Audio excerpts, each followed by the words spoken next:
Read about global warming. They're up for any new bathroom rule you can think of, as long as it sounds modern. They're classic cool moms, basically, eager to show off their open minds.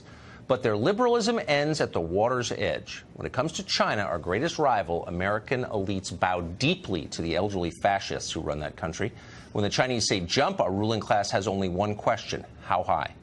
Consider Gap, the proudly liberal clothing outfit. This spring, Gap pulled a T-shirt from all of its stores worldwide because that shirt featured an outline of China. The image did not include Taiwan or an obscure group of disputed islands in the South China Sea, and Beijing complained about that. Gap immediately destroyed the T-shirts. Then the company issued a groveling press release. Quote, Gap Inc. respects the sovereignty and territorial integrity of China. We failed to reflect the correct map of China. In other words, I'm sorry for being naughty, most honorable sir.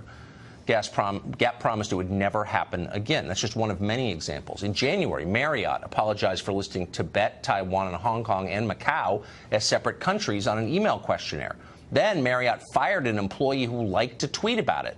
Marriott's obsequious apology to China's dictator says it all. Quote, some associates did not understand or take seriously enough the sovereignty and territorial integrity of China. Clearly written by the Chinese. Offending China is now a fireable offense in this country. American Express, Citibank, Goldman Sachs, they all agree. Those companies have all changed online content to eliminate suggestions that Taiwan and China are separate countries, even though, of course, they are separate countries. The Chinese insist American companies lie about that, and so they do. Hollywood's been doing it for years. The movie studios have been obedient to China's rulers probably for more than a decade. Ask Richard Gere. The actor, he says now he has trouble getting work because his views on Tibet offend Chinese officials. In 2016, the movie Doctor Strange, producers cast a white woman in the role of a Tibetan character. Why'd they do that? Doesn't sound like the diversity doctrine at work. It's not, but they did it anyway. Why? Well, the screenwriter explained that casting an ethnic Tibetan would make China mad, so they couldn't. In 2012, a remake of Red Dawn changed the bad guy from China to North Korea. Why? You know, because they didn't want to offend Beijing. How eager are American elites to do the bidding of their Chinese masters? Ask yourself this. Whatever happened to the Dalai Lama? Remember him? He used to be a hero to Americans, especially American liberals. They loved him. You almost never hear his name anymore. It turns out the Chinese government doesn't like him for his human rights activism. So under pressure from the Chinese government, his appearances by the Dalai Lama have been canceled around the world, including, shamefully, in this country. The Dalai Lama may be a great moral leader, but China pays the bills. Frank Wolf is a rare former member of Congress who has been sounding the alarm on China for a very long time, and he joins us now. Congressman, I'm grateful to have you. You really are one of the very few former members of Congress who is pointing out the human rights abuses in China and is willing to say what is true, which is they're bullying us. Why is that? Why aren't more saying it? Well, I don't know, Tucker, but you're right. I mean, 142 Tibetan monks and nuns poured kerosene on their bodies, set themselves aflame. There are Uyghur Muslim children, thousands being taken away to detention camps. Catholic bishops right now? Right now. Muslims are being rounded up in China. Thousands. Many thousands in detention camps, almost like Stalinist camps. And Catholic bishops missing, 2 Catholic. Chris Smith took Holy Communion from Bishop Sue. He's never been seen again. Protestant pastors are being arrested.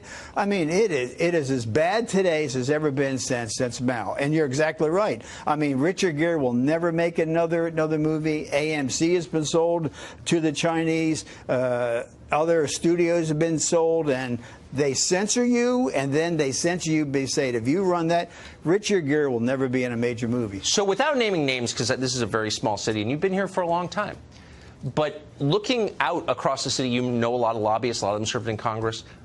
What percentage would you say are on the payroll in some way with China? Well, I'll say some names. I mean, one of the bigger firms in town, Squires, Patton Boggs, they represent the Chinese government. They also represent Bashir, the indicted war criminal from Sudan who's been indicted for genocide. So Squires, Patton Boggs, they represent them.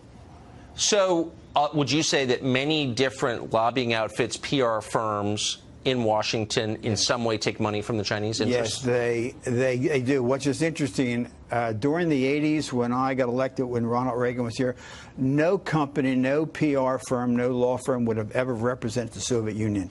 And now so many are representing China. I mean, for Squires, Patton Boggs to represent Bashir, the president of Sudan, who is an indicted war criminal for genocide, what took place in Darfur, So the standards in this town have totally changed. Do you think that that may be connected to the fact that you hear a lot about Russia, but you never hear anything about China's human rights abuses? Do you think they're connected?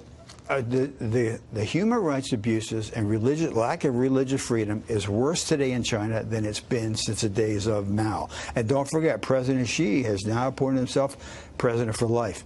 It is terrible. That's why I can't understand the very fact that thousands of Muslim kids are being taken away. I had a Muslim woman come by my office about 2 months ago. 35 of her grandchildren have been taken and put in these detention camps.